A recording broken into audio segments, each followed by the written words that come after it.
Class 7th NCERT बाल महाभारत कथा chapter 22 अज्ञातवास। सब अपना अपना भेष बदलकर राजा विराट के यहाँ चाकरी करने गए तो विराट ने उन्हें अपना नौकर बनाकर रखना उचित न समझा। हर एक के बारे में उनका यही विचार था कि ये तो राज करने योग्य प्रतीत होते हैं। मन में शंका तो हुई, पर पांडवों के बहुत आग्रह करने और विश्वास दिलाने पर राजा ने उन्हें अपनी सेवा में ले लिया। पांडव अपनी अपनी पसंद के कामों पर नियुक्त कर लिए गए। युधिष्ठिर कंक के नाम से विराट के दरबारी बन गए और राजा के साथ चौपड़ खेल कर दिन बिताने लगे।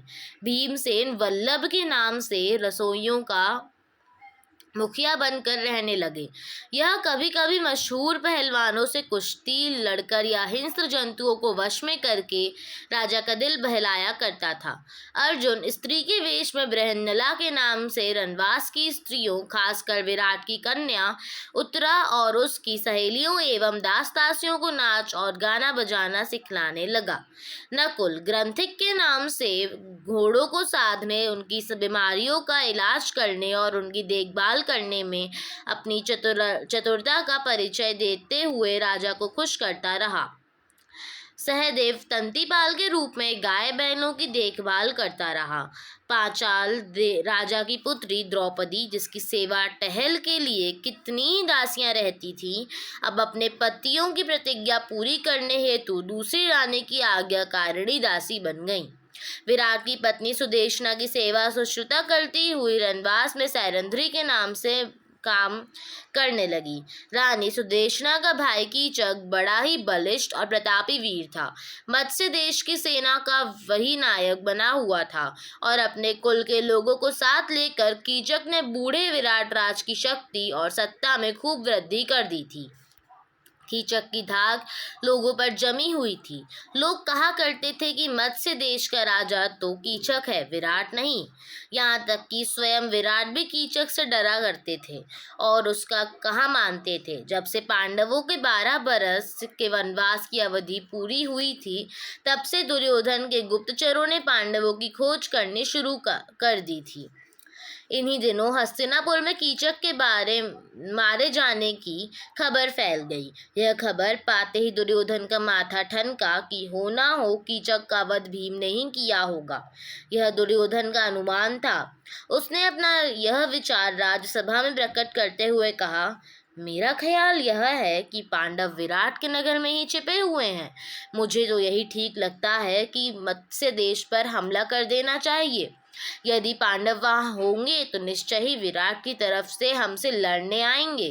यदि हम अज्ञातवास की अवधि पूरी होने से पहले ही उनका पता लगा लेंगे तो शर्त के अनुसार उन्हें 12 बरस के लिए फिर से वनवास करना होगा। यही पांडव विराट के यहाँ ना भी हुए तो भी हमारा कुछ नहीं बिगड़ेगा। हमारे तो दोनों हाथों में लड्डू है। दुर्योधन की यह बात सुनकर त्रिगल देश का राजा सूषमा उठा और बोला, राजन, मत्स्य देश के राजा विराट मेरे शत्रु हैं। कीचक ने भी मुझे बहुत तंग किया था। इस अवसर का लाभ उठाकर मैं उससे अपना पुराना बैर भी चुका लेता चाहता हूँ। कर्ण ने सूषमा की बात का अनुमोदन किया। फिर सबकी राय से निश्चय किया गया कि विराट के राज्य पर राजा सूषमा दक्षिण की ओर से हमला करें और जब विराट अपनी सेना लेकर उसका मुकाबला करने जाए, तब ठीक इसी मौके पर उत्तर की ओर से दुर्योधन अपनी सेना लेकर अचानक विराट नगर पर छापा मार दे। इस योजना के अनुसार राजा सूषमा ने दक्षिण की ओर से मत्स्य देश पर आक्रमण कर दिया। मत्स्य देश के दक्षिणी हिस्से पर त्रिगर्तराज की सेना छा गई और गायों के झुंड सूषमा की सेना के कब्जे में आ गए। कंक मतलब युधिष्ठिर ने विराट को सांत्वना देते हुए कहा, राजन, चिंता ना करें, मैं भी अस्त्र विद्या सीखा हुआ हूँ। मैंने सोचा है कि आपके रसोइये वल्लभ, अश्वपाल ग्रंथिक और तंतीपाल भी बड़े कुशल योद्धा हैं। मैं कवच पहनकर रथारूढ़ होकर युद्ध क्षेत्र में जाऊंगा। आप ही उनको आज्ञा दे कि रथारूढ़ होकर मेरे साथ चले। सबके लिए रथ और शस्त्रास्त्र की आज्ञा दीजिए। यह सुनकर विराट बड़े प्रसन्न हुए। उनकी आज्ञा अनुसार चारों वीरों के लिए रथ तैयार होकर आ खड़े हुए। अर्जुन को छोड़कर बाकी चारों पांडव उन पर चढ़कर विराट और उनकी सेना समेत सूर्ष्मा से लड़ने चले गए। राजा सूर्ष्मा और विराट की सेनाओं में घोर युद्ध हुआ। जब राजा विराट बंदी बना लिए गए तो उनकी सारी सेना तितर-बितर हो गई। सैनिक भागने लगे। यह हाल देखकर युधिष्ठिर भीमसेन से बोले, भीम, विराट को भी छुड़ा कर लाना होगा और सूर्ष्मा का दर्प चूर करना होगा। यदि तुम सदा की भांति सिंह की सी गर्जना करने लग जाओगे तो शत्रु तुम्हें तुरंत पहचान लेंगे। इसलिए सामान्य लोगों की भांति रथ पर बैठकर और धनुष बाण के सहारे लड़ना ठीक होगा। आज्ञा मानकर भीमसेन रथ पर से ही सूर्ष्मा की सेना पर बाणों की बौछार करने लगे। थोड़ी ही देर की लड़ाई के बाद भीम ने विराट को छुड़ा लिया और सूर्ष्मा को कैद कर लिया। सूर्ष्मा की पराजय की खबर जब विराट नगर पहुंची तो नगर वालों ने नगर को खूब सजाकर आनंद मनाया और विजयी राजा विराट के स्वागत के लिए शहर के बाहर चल पड़े।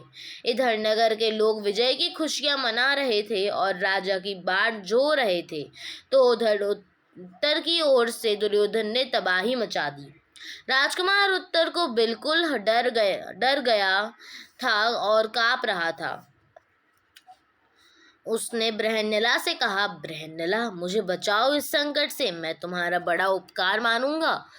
इस प्रकार राजकुमार उत्तर को भयभीत और घबराया हुआ जानकर बृहन्नला ने उसे समझाते हुए और उसका हौसला बढ़ाते हुए कहा, राजकुमार, घबराओ नहीं, तुम तो सिर्फ घोड़ों की राज संभालो। इतना कहकर अर्जुन ने उत्तर को सारथी के स्थान पर बैठाकर रास उसके हाथ में पकड़ा दी। राजकुमार ने रास पकड़ ली। आचार्य द्रोण यह सब दूर से देख रहे थे। उनको विश्वास हो रहा था कि यह अर्जुन ही है। उन्होंने यह बात इशारे से भीष्म को जता दी। यह चर्चा सुनकर दुर्योधन कर्ण से बोला, हमें इस बात से क्या मतलब है कि यह औरत के वेश में है कौन? मान लें कि यह अर्जुन है, फिर भी हमारा तो उससे काम ही बनता है। शर्त के अनुसार उन्हें और 12 वर्ष का वनवास भुगतना पड़ेगा। अर्जुन ने कौरव सेना के सामने रथ ला खड़ा किया। उसने गांडीव संभाल लिया और उस पर दौड़ी चढ़ाकर 3 बार जोर से टंकार की।